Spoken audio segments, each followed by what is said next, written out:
नमस्कार, मी दिनेश कांजी. आपण बघताय न्यूज डंका.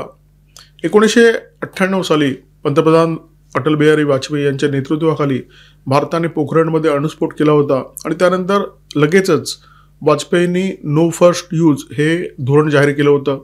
भारताच्या अणुसज्जतेमुळे हबकलेल्या जगाला शांत करण्यासाठी वाजपेयींनी हाणलेला हा मास्टर स्ट्रोक होता. भारत एक जबाबदार देश आहे आणि अण्वस्त्रांचा वापर तो पहिल्यांदा कधीही करणार नाही याची जगाला दिलेली ही हमी होती.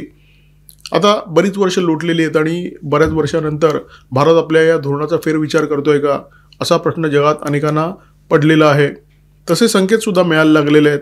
भारताने अग्नी 5ची 2 दिवसापूर्वी चाचणी केली आणि या चाचणीनंतर जगभरामध्ये पुन्हा एकदा या चर्चेला जोर आलेला आहे. अग्नी 5चा पल्ला 5000 किलोमीटरचा आहे असं भारताकडून जाहीर करण्यात आलं. भारताने ओडिशाच्या चांदीपूर तळावरून केलेली चाचणी अत्यंत यशस्वी ठरली.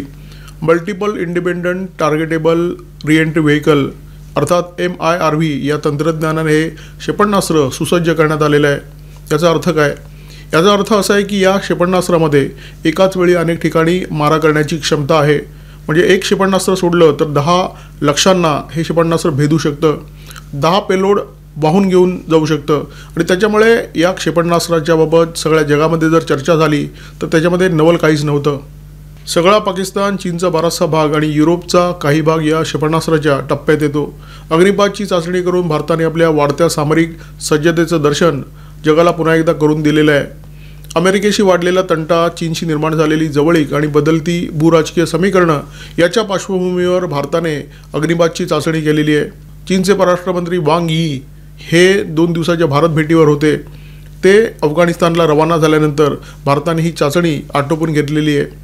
MIRV तंत्रज्ञानाने सुसज्ज असलेल्या अग्नी 5ची चाचणी करून भारताने पुन्हा एकदा आपल्या तंत्रज्ञान सामर्थ्याचं दर्शन सगळ्या जगाला घडवलेलं आहे.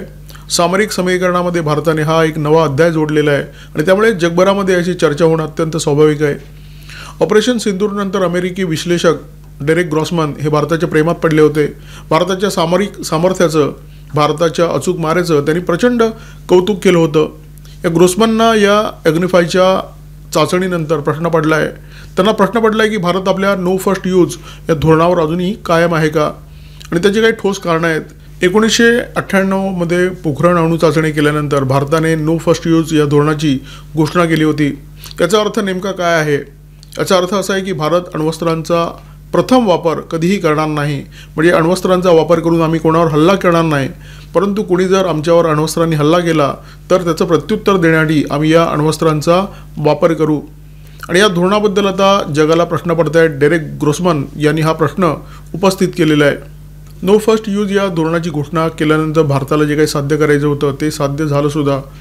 जगातल्या बऱ्याच देशांनी विश्वास ठेवला की भारत हा एक जबाबदार देश आहे, भारत हा एक शांतताप्रिय देश आहे, त्यामुळे त्यांच्याकडे जी अण्वस्त्र आहेत त्यांचा तो अत्यंत जबाबदारीने वापर करेल. भारताने अण्वस्त्रांची सज्जता केवळ अशासाठी केलेली आहे कारण भारताचे जे शेजारी आहेत ते अत्यंत उचापतखोर आहेत, त्रासदायक आहेत. चीन आणि पाकिस्तानसारखे शेजारी ज्या देशाला लाभलेले आहेत त्याला अण्वस्त्रसज्ज होणं अत्यंत आवश्यक आहे. हे जगाला मनोमन पटलं. म्हणजे जगातल्या देशांनी याची वाच्यता जरी केली नसली तरी भारताची भूमिका जगाच्या गळी उतरवण्यामध्ये वाजपेयींना यश आलं होतं. तरीसुद्धा नो फर्स्ट यूजबद्दल अग्नी 5च्या चाचणीनंतर जगाच्या मनात जे प्रश्न निर्माण झालेले आहेत त्याचं कारण MIRV तंत्रज्ञान हे आहे. हे क्षेपणास्त्र एकाच वेळी अनेक ठिकाणी मारा करू शकतं आणि हे जे तंत्रज्ञान आहे ते अमेरिकेकडे आहे, चीनकडे आहे, रशियाकडे आहे आणि त्याच्यानंतर भारत हा या तंत्रज्ञानाचा वापर करणारा फक्त 4था देश आहे. हे जे तंत्रज्ञान आहे ते बचावासाठी वापरलं जात नाही, ते आक्रमणासाठी वापरलं जातं. हे तंत्रज्ञान ज्या देशाकडे आहे तो समोरच्या अण्वस्त्रधारी देशाची कंबर मोडू शकतो. एकाच वेळी त्यांच्या कमांड सेंटरवर, त्यांच्या क्षेपणास्त्र तळावर, त्यांच्या रडारवर आणि त्यांच्या हवाई संरक्षण प्रणालीवर हल्ला करून या प्रणाली नष्ट करण्याची क्षमता ठेवतो. डेरेक ग्रॉसमन यांच्यासारख्या विदेशी विश्लेषकांना हा जो प्रश्न पडला आहे तो अग्नी 5च्या चाचणीमुळे नाही आहे, तो MIRV या तंत्रज्ञानामुळे आहे. आणि त्यांना असं आता ठामपणे वाटतं आहे की भारत आता आपल्या धोरणामध्ये काहीतरी निश्चितपणे बदल करणार आहे. परंतु भारतीय विश्लेषकांनी याचं उत्तर देण्याचा प्रयत्न केला आहे. भारताला चीन आणि पाकिस्तानसारखे तापदायक शेजारी आहेत.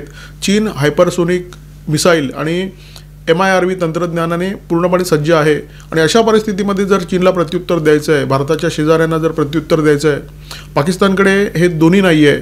परंतु पाकिस्तानचा वापर चीनकडून नेहमी होतो एखाद्या प्रयोगशाळेसारखा. चीन जी शस्त्रास्त्र बनवतो त्याची चाचणी पाकिस्तानच्या मार्फतच केली जाते आणि त्याच्यामुळे भारताला शस्त्रसज्ज होणं गरजेचं होतं.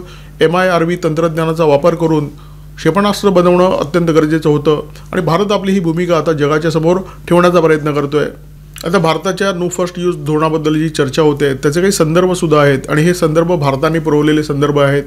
शिवशंकर मेनन हे भारताचे माजी राष्ट्रीय सुरक्षा सल्लागार, त्यांनी निवृत्तीनंतर एक पुस्तक लिहिलं. हे पुस्तक भारताच्या परराष्ट्र धोरणावर आधारित होतं. पुस्तकाचं नाव चॉईसेस आणि या पुस्तकामध्ये शिवशंकर मेनन असं म्हणतात की भारताला जर खात्रीशीर अशी माहिती आहे की समोरचा देश आपल्याला अण्वस्त्रांनी लक्ष्य करणार आहे तर अशा परिस्थितीमध्ये नो फर्स्ट यूज हे जे धोरण आहे त्याला चिटकून राहण्याची काही गरज नाही आहे. अलीकडे संरक्षण मंत्री राजनाथ सिंग यांचा लडाख दौरा झाला आणि त्या लडाख दौऱ्यामध्ये सुद्धा या नो फर्स्ट यूज धोरणाबद्दल राजनाथ सिंग यांनी काही विधानं केली आणि ही विधानं अत्यंत महत्त्वाची आहेत. भारताची मानसिकता बदललेली आहे ही सांगणारी ही विधानं आहेत. राजनाथ सिंग या दौऱ्याच्या निमित्त असं म्हणाले की भारताने नो फर्स्ट यूज हे धोरण अनेक वर्ष पाळलेलं आहे, आजपर्यंत पाळलेलं आहे, परंतु भविष्यात काय होईल हे मात्र परिस्थितीवर अवलंबून असेल. डेरेक ग्रॉसमन हा जो संरक्षण विश्लेषक आहे तो भारताच्या क्षमतांबद्दल, भारताच्या सामर्थ्याबद्दल आदर बाळगणारा आणि त्या क्षमतांचं कौतुक असलेला विश्लेषक आहे. त्यामुळे त्याने आकसाने हे सगळं लिहिलेलं नाही आहे, परंतु त्याला दिसतंय की भारत बदलतोय. भारताने आधीची जी धोरणं आहेत ती पूर्णपणे बदलून टाकलेली आहेत आणि त्याचं कारण काय, एखादा देश तुमच्यावर अण्वस्त्रांनी हल्ला करणार, तुमचं नुकसान करणार, तुमच्या लोकांना ठार करणार, तुमच्या साधनसामुग्रीची बर्बादी करणार आणि त्याच्यानंतर तुम्ही त्याला उत्तर द्यायचं, हे कोणतं शहाणपण आहे. त्यामुळे जुनं धोरण भारताने बाजूला ठेवलेलं आहे. जुनं धोरण भारताने जाहीर केलं तेव्हा भारताची काही मजबुरी होती. भारत शस्त्रसंपन्न नव्हता, सामर्थ्य संपन्न नव्हता. शस्त्रांच्या बाबत भारत रशियावर, अमेरिकेवर अवलंबून होता. ऑपरेशन सिंदूरनंतर जगाला वेगळा भारत दिसला. हा भारत शस्त्रसज्ज आहे, हा भारत सामर्थ्य संपन्न आहे, हा भारत आर्थिकदृष्ट्या सक्षम आहे. भारताला पाकिस्तान नावाचा एक अत्यंत करंटा असा शेजारी मिळाला आहे आणि या करंट्या पाकिस्तानचे फील्ड मार्शल असीम मुनीर हे अलीकडे अमेरिकेच्या दौऱ्यावर होते. त्यांचा दुसरा अमेरिका दौरा आणि या दौऱ्यादरम्यान त्यांनी काही विधानं केली, दरवेळेप्रमाणे अत्यंत जहाल आणि भारतविरोधी विधानं. असीम मुनीर असं म्हणाले की भारत ही एक चकचकीत मर्सिडीज कार आहे आणि पाकिस्तान हा मातीने भरलेला डंपर आहे. जर या दोघांची टक्कर झाली तर नुकसान कोणाचं होईल. त्यांनी अशीही डायलॉगबाजी केली, जर पाकिस्तानला धोका निर्माण झाला तो हम तो डुबेंगे सनम, आधी दुनिया को लेकर डुबेंगे.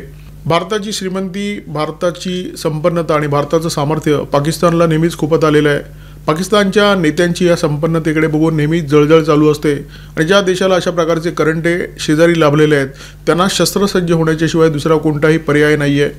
सुदैवाने आज भारताची इतकी क्षमता आहे की अवकाशातून भारत पाकिस्तान आणि चीनच्या अण्वस्त्रांवर नजर ठेवू शकतो. यांच्या अण्वस्त्रांच्या गोदामांचे दरवाजे जेव्हा थोडेही किलकिले होतील तेव्हा ते चटकन भारताच्या लक्षात येईल आणि या अण्वस्त्र तळांना चेपण्यासाठी जे काही करायचं आहे ते भारत निश्चित करून जाईल.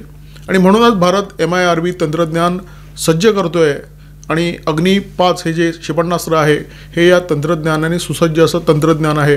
म्हणजे ज्या क्षणी तुमच्या अण्वस्त्रांच्या गोदामाचे दरवाजे उघडले जातील तेव्हाच हे क्षेपणास्त्र अवकाशामध्ये झेपावेल आणि तुमचे सगळे अण्वस्त्र तळ नष्ट करेल, पाकिस्तानचं रामनाम सत्य करून टाकेल. भारताच्या तंत्रज्ञान सामर्थ्यामुळे, भारताच्या शस्त्रसज्जतेमुळे पाश्चिमात्य राष्ट्रांना जर असं वाटत असेल की भारत आपलं नो फर्स्ट यूज हे धोरण बाजूला ठेवतोय, बासनात गुंडाळून ठेवतोय, दूर फेकून देतोय, तर त्याने ते वाटू दे. भारताला काहीही प्रॉब्लेम नाही आहे. पाश्चिमात्य राष्ट्रांना जर असं वाटत असेल, अमेरिकेला जर असं वाटत असेल की भारताच्या शस्त्रसज्जतेमुळे दक्षिण आशियातील शक्ती संतुलन बिघडू शकतं, तर ती त्यांची समस्या आहे. देशाच्या सुरक्षेसाठी जे काही करायचं आहे ते भारताला करणं भाग आहे आणि भारत नेमकं तेच करताना दिसतोय. अग्निपाज ज्या MIRV तंत्रज्ञानाने सुसज्ज आहे त्या तंत्रज्ञानाचा सगळ्यात जास्त धोका चीनला आहे. कारण हे जे क्षेपणास्त्र आहे अग्निपाज ते एकाच वेळी शांघाय आणि बीजिंग या दोन्ही शहरांचा काटा ढिला करू शकतं, एकाच वेळी अनेक ठिकाणी मारा करू शकतं. परंतु तरीसुद्धा चीनने अत्यंत संयमित प्रतिक्रिया दिलेली आहे. चीनने भारताच्या विरोधात एकही शब्द बोलणं टाळलेलं आहे, कारण चीन आणि भारत जवळ येतोय. उगाच एखाद्या विधानामुळे या नात्यामध्ये मिठाचा खडा पडू नये असा प्रयत्न चीनी नेत्यांकडून केला जातोय. परंतु पाकिस्तानची मात्र प्रचंड तंत्रलेली आहे. कारण ऑपरेशन सिंदूरच्या दरम्यान पाकिस्तानचे फील्ड मार्शल म्हणजे ज्यांना ऑपरेशन सिंदूरनंतर प्रमोशन देण्यात आलं मार खाल्ल्यानंतरसुद्धा, तर त्या ऑपरेशन सिंदूरच्या दरम्यान हे जे मुनीर महोदय आहेत ते पूर्ण वेळ बंकरमध्ये लपून बसले होते आणि सुरक्षित राहिले होते। त्यांना माहिती आहे की पुन्हा एकदा जर ऑपरेशन सिंदूरचा पार्ट 2 झाला तर बंकरमध्ये सुद्धा आसिफ मुनीर सुरक्षित राहणार नाही आहेत। या बंकरमध्येच त्यांना ठेचलं जाईल। अग्निपाजमध्ये ती सुद्धा क्षमता आहे। नो फर्स्ट यूज हे धोरण भारताने अजून तरी मोडीत काढलेलं नाही आहे, परंतु भारताने स्पष्ट संकेत दिलेले आहेत की उद्या जर गरज पडली तर आम्ही पहिला प्रहार करू शकतो, आम्ही पहिलं आक्रमण करू शकतो, जर गरज पडली तर आम्ही शांततेचा भंग करू शकतो। आणि भारताने स्पष्ट संकेत दिलेले आहेत की भारत आज अशा वळणावर आहे की भारत आपल्या देशाच्या सुरक्षेसाठी, आपल्या जनतेच्या सुरक्षेसाठी, आपल्या नागरिकांच्या सुरक्षेसाठी वाटेल ते करू शकतो। भारताच्या नेतृत्वाने, भारताच्या सेनाधिकाऱ्यांनी जाहीर केलं आहे की ऑपरेशन सिंदूर हे थांबलेलं नाही आहे, आम्ही फक्त ते पॉज केलेलं आहे, कारण भारताला माहिती आहे पाकिस्तान पुन्हा एकदा काहीतरी कुरापत काढणार। ऑपरेशन सिंदूरच्या पहिल्या टप्प्यामध्ये पहिल्या दिवशी म्हणजे 7 मेच्या दिवशी भारताने 22 मिनिटांमध्ये पाकिस्तानचा गेम वाजवून टाकला।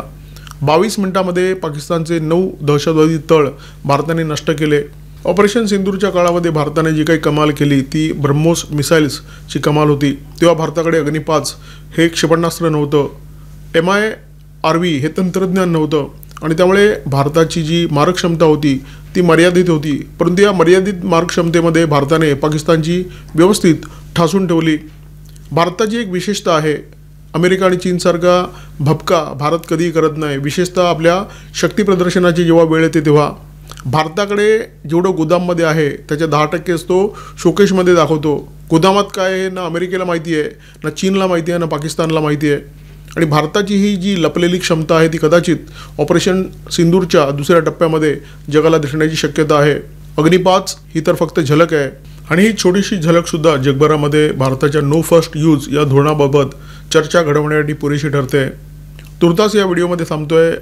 व्हिडिओमध्ये माझ्यासोबत होते cameraman Omkar Bhagwat, video editor Ajay Shelke. Video जर आवडला असेल तर लाईक करा, शेअर करा, कॉमेंट बॉक्समध्ये व्यक्त व्हा, सबस्क्राईब करा न्यूज डंका आणि बेल आयकॉन दाबायला अजिबात विसरू नका। नमस्कार, धन्यवाद।